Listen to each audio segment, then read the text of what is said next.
ট্রাইব্যুনালের কাজ কিন্তু আজ থেকেই শুরু হচ্ছে। জোকাতে যে হেডকোয়ার্টার তৈরি হচ্ছে সেখানকার ছবি তুলে ধরেছেন আমাদের প্রতিনিধি ব্রতদীপ ভট্টাচার্য।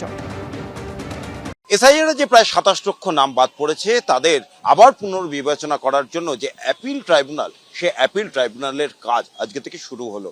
ডায়মন্ড হারবার রোডের ওপর doctor Shyamaprasad Mukhopadhyay national institute of water and sanitation, এইখানেই এই ট্রাইব্যুনালের কাজ শুরু হচ্ছে। যে সমস্ত নামগুলি বাতিল হয়েছে সেইগুলোর আবার শুনানি হবে এবং কি কারণে সেগুলো বাতিল হয়েছে সেগুলো খতিয়ে দেখা হবে, এবং কোনো নাম যদি ভুলবশত বাতিল হয়ে গিয়ে থাকে সেগুলো আবার তালিকাভুক্ত করার কাজও এই ট্রাইব্যুনালের তরফ থেকেই করা হবে।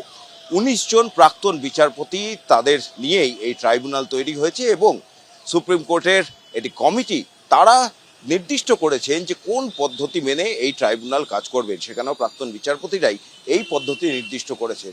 সেই পদ্ধতি মেনেই এই ট্রাইব্যুনালের কাজ আজ সোমবার থেকে শুরু হলো। এই কাজ আরও আগে থেকেই শুরু হওয়ার কথা ছিল, কিন্তু নানান রকম কারণে, পরিকাঠামোগত কিছু সমস্যা ছিল, সেই সমস্ত কারণে এই ট্রাইব্যুনালের কাজ অনেকটা পিছিয়ে যায়। অবশেষে গতকাল প্রাক্তন বিচারপতিদের একটি দল এখানে আসেন এবং তারা দেখেন পরিকাঠামোগত সমস্ত প্রস্তুতি একেবারে শেষ, এবং তারপরেই আজকে সোমবার থেকে ঠিক এইখানে এই national institute of water and sanitisation, সেইখানেই এই ট্রাইব্যুনালের কাজ শুরু হচ্ছে।